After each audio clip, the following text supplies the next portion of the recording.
फिर जीने की तमन्ना है। एक बात है जो आपको और आपके परिवार को नहीं पता है, युवराज जो शादी के दूसरे दिन नहीं बल्कि शादी की रात, सुहाग रात से पहले ही मुंबई चला गया था। मालिक, आपसे मिलने के लिए जोशी जी आए हैं। जाओ उनको अंदर लेकर आओ। जी।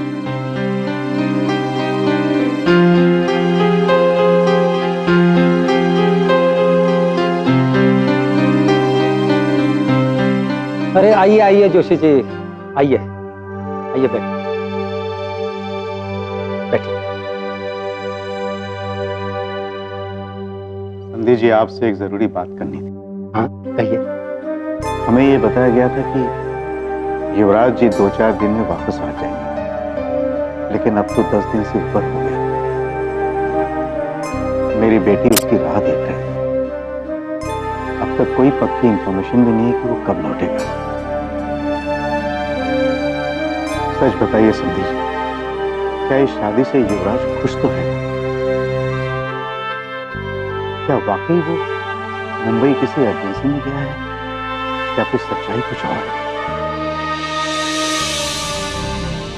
बेटी का बाप होना, इसलिए मन में डर लगा रहता है। 2-4 दिन की बात थी तो ठीक थी, लेकिन अब तो 10 दिन से ऊपर हो गए। अब तक कोई पक्की इंफॉर्मेशन नहीं कि वो कब लौटेगा। आप अपने आप को मेरी जगह रख के देखिए। आप भी तो बेटी के बाप हैं। आप तो समझ सकते हैं कि मैं किस स्थिति से गुजर रहा हूं। रिसेप्शन कैंसिल हो गया, लेकिन हमें बताया गया कि इमरजेंसी में युवराज मुंबई चला गया है। हमने भी मान लिया, ये सोचकर कि होनी को कौन टाल सकता है। नियति के आगे उफ तक नहीं की। लेकिन अब स्थिति वही की वही है। इतने दिन बीत जाने के बाद भी युवराज वापस नहीं आए। संधि जी, अब तो लोग मेरी तरफ तिरछी नजर से देखने लगे। उनके मन में उठने वाले सवाल मैं पूरी तरह से पढ़ सकता हूं, लेकिन फिर भी हमने उनके सवालों का जवाब दिया पूरे विश्वास के साथ जो आपने हमें बताया। अब तो हमारे मन में भी बुरे बुरे विचार आने लगे, डर लगने लगा है। समझी जी, अपने आप को संभालिए। मैं आपकी स्थिति समझ सकता हूं। सच कहूं तो मेरी भी स्थिति आपसे कुछ अलग नहीं है। इतनी चिंता आपको अपनी बेटी के लिए, मुझे भी अपनी बहू के लिए उतना ही बुरा लग रहा है। और फिर जिस समाज में हम रहते हैं, वहां एक बेटी के बाप होने के नाते समाज को जवाब देने में आपको कितनी मुश्किलें होती होंगी, ये सब मैं समझता हूं। अब तो लोग भड़काने भी लगे, न जाने क्या क्या सवाल करते रहते, और उन सब बातों से हमारा मन घबराने लगा है। होते हैं कुछ लोग ऐसे, किसी के घाव पे नमक छिड़कने में मजा आता है उनको। लेकिन जोशी जी, आप उन लोगों के पास भी जाकर अपना दिल मत दुखाइए। और सच कहूं तो गलती हमारी ही है। हमें युवराज के पीछे फौरन जाना चाहिए था। मैं वहां होता तो 2 दिन में इनकम टैक्स का प्रॉब्लम सॉल्व करके युवराज को मेरे साथ लौटा लाता। और मैं जानता हूं ये प्रॉब्लम सॉल्व करना युवराज के बस की बात नहीं है, और लगता है उस कंपनी में भी कोई कैपेबल नहीं है। और वो बेवकूफ लोग अभी तक युवराज को जाने नहीं देते। लेकिन आप फिक्र मत कीजिए, डोंट वरी, मैं खुद युवराज को लेने जा रहा हूं। 2 दिन में युवराज को आपके सामने लाऊंगा, ये मेरा वादा है आपसे। आप पर पूरा विश्वास है मुझे संधि, इसीलिए तो मैं सीधे आपके पास चला आया। इस बात की जिक्र मैंने देवयानी से भी नहीं की, न ही मैंने उसकी मां को इस बात का कोई एहसास होने दिया। लेकिन मेरे मन में जो उथल पुथल चल रही है, वो मैं आपको कैसे समझाऊं? मैं माफी चाहता हूँ आपसे। अगर मेरे इस कदम से आपको कोई नहीं जोशी जी, आपने बिल्कुल ठीक किया। इस मुसीबत की घड़ी में हमें एक दूसरे को सहारा दे सकते हैं, एक दूसरे को हौसला दे सकते हैं। आप बिल्कुल निश्चिंत रहिए, मैं युवराज को लेकर आऊंगा।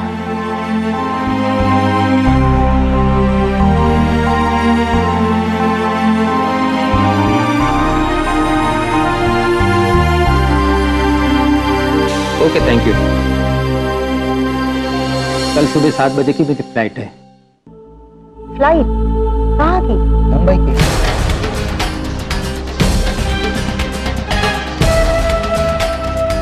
लेकिन मैंने तो टिकट नहीं करवाया। मैनेजर से कह के मैंने टिकट करवा दी।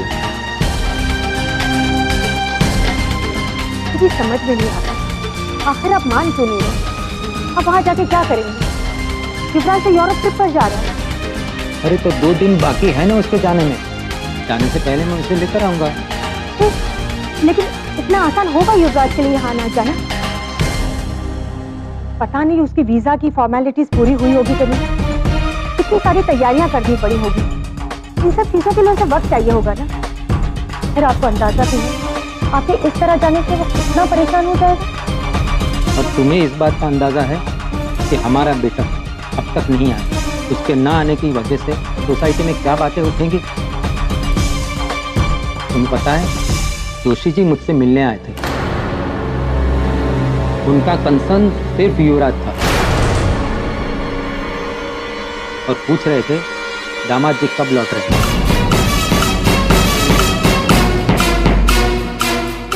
और उन्होंने ये भी पूछा कि 2 दिन खींच के 10 दिन क्यों हो गए। अब इन 10 दिनों को 20 दिन में नहीं बदलने दूंगा। कल सुबह की फ्लाइट से मैं मुंबई जाता हूँ और नाइट की फ्लाइट से युवराज को लेकर वापस आता हूँ।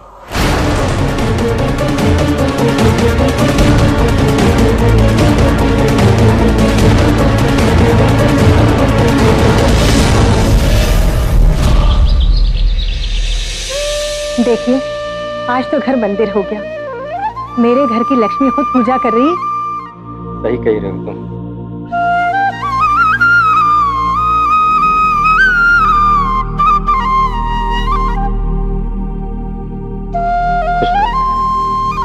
खुश रहो, भगवान तुम्हें दुनिया भर की हर खुशी दे। आज मैं बहुत खुश हुई ये देखकर कि तुमने इस घर के मंदिर में पूजा की। अब तो मुझे लगता है कि हम दोनों सास बहू मिलकर भगवान जी से हर बात मनवा लेंगे। क्यों? मम्मी जी, मैं तो बचपन से पूजा करती आ रही हूँ और भगवान ने हमेशा मेरी प्रार्थना सुनी है और आगे भी सुनते रहेंगे।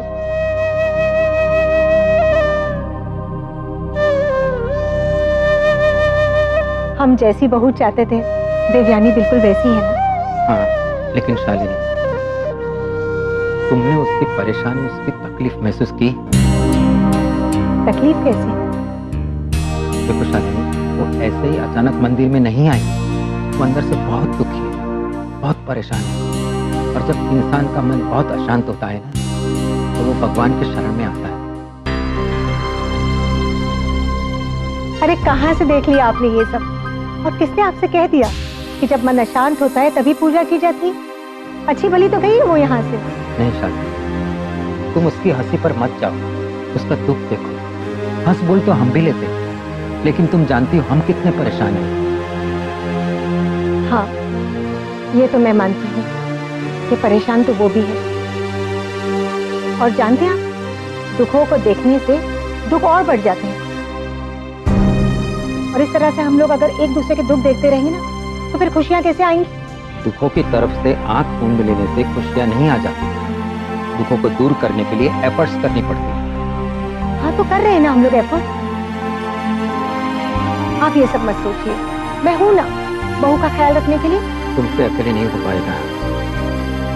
मेरा बॉम्बे जाने के लिए बैग पैक कर दो।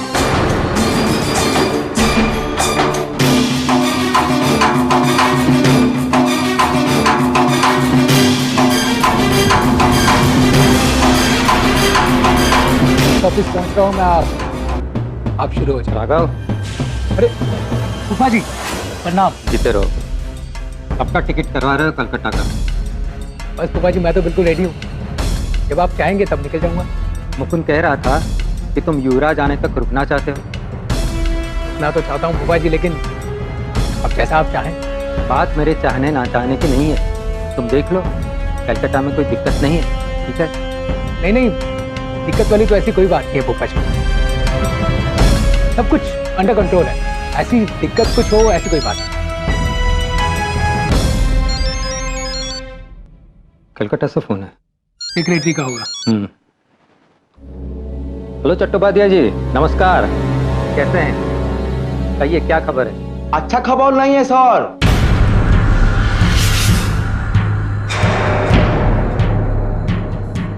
क्यों, क्या हुआ? इधर बहुत लफड़ा हो गया है। यूनियन में उसका बहुत सारा शिकायत आया हुआ है, और वो आपका आदमी है तो क्या हुआ? मेरा आदमी है तो गलत तरीके से काम करने की छूट थोड़ी ना मिल जाती है। क्या हुआ? क्या कर रहा है? हाँ, मगर अभी पानी सर से ऊपर गुजर चुका है। ये सब मैं क्या सुन रहा हूँ? कलकत्ता में तुम किस तरह का काम करते हो? क्यों, क्या हुआ फूफा जी? अरे फूफा जी वो चट्टोपाध्याय की बातों पर विश्वास करने की कोई जरूरत नहीं है, बहुत ही संख्या आदमी है वो। इन यूनियन वालों से जितना हम डरेंगे ना उतना ये डराएंगे। बस करो राघव। देखिए देखिए देखिए जी, देख रहे हैं जीजा जी?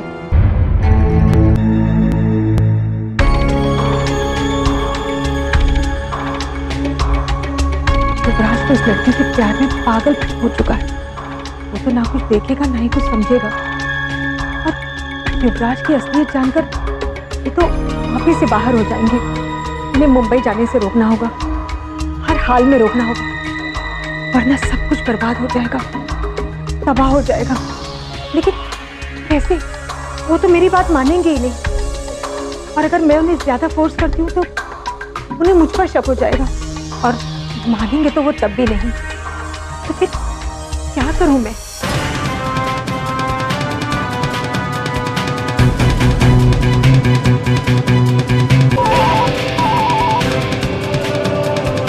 हेलो हेलो युवराज। हेलो युवराज, मैं हूँ बेटा। माँ मैंने आपको मना किया था ना कि इस लैंडलाइन पे कॉल मत कीजिए। ये मेरा फोन नहीं है। बोलिए क्या काम है? तो क्या करती बेटा? तुम्हारा मोबाइल फोन स्विच ऑफ आ रहा था, जरूरी बात करनी थी मुझे तुमसे, इसीलिए तुम्हारे लैंडलाइन पर ट्राई किया। माँ अब क्या हुआ है बताइए।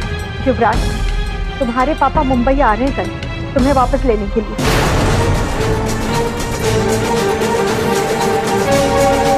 अगर वो यहाँ आ गए ना और कुछ हुआ तो उसके बाद मैं किसी बात के लिए जिम्मेदार नहीं। जानती हूँ, अच्छी तरह से जानती हूँ मैं कि तुम किसी बात के जिम्मेदार नहीं हो, लेकिन मैं क्या करूँ युवराज? वो मेरी बात मान ही नहीं रहे। मैंने लाख कोशिश की उन्हें रोकने की, लेकिन वो नहीं रुके।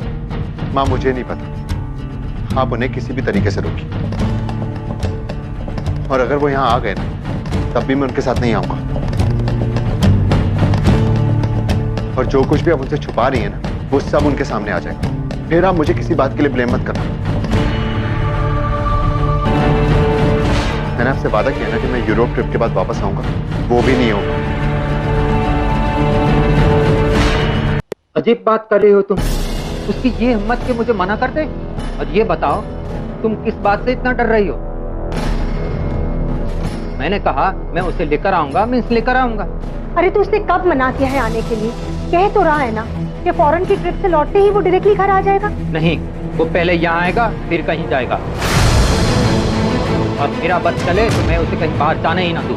इसका मतलब ये हुआ कि आप पूरा तमाशा करने के मूड से वहां पर जा रहे हैं। जब आप उसकी कोई बात, कोई मजबूरी सुनने समझने के लिए तैयार ही नहीं है, तो आप प्लीज वहां पर मत जाइए। उसका टूर पक्का है और वो जाएगा। आप क्यों बात का बतंगड़ बना रहे हैं? नहीं बनाऊंगा बात का बतंगड़, लेकिन टूर जाने से पहले उसे घर आना पड़ेगा।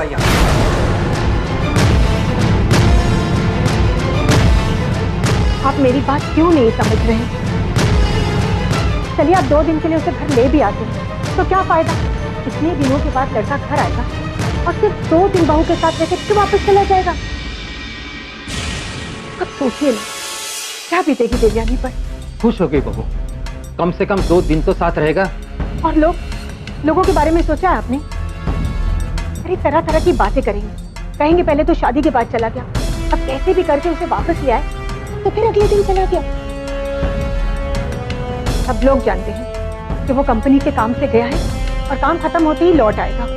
तुम्हारे लिए लोग ज्यादा इम्पोर्टेंट है, लेकिन बहू की तकलीफ, उसके अरमान और उसका स्वाभिमान कुछ भी नहीं। अरे आप कहाँ की बात कहाँ ले जाते हैं? इसमें स्वाभिमान बीच में कहाँ से आ गया? और रही बात देवयानी की, तो उसे मैं समझा चुकी हूँ, वो खुशी खुशी इंतजार करने के लिए तैयार है। और जोशी जी का क्या? मैंने उनसे वादा किया है कि 2 दिन में युवराज को लेकर आऊंगा। उन्हें कैसे समझाओगी? शालिनी, मेरी तुमसे रिक्वेस्ट है, ये बेकार के आर्गुमेंट बंद करो और मेरे जाने की तैयारी करो।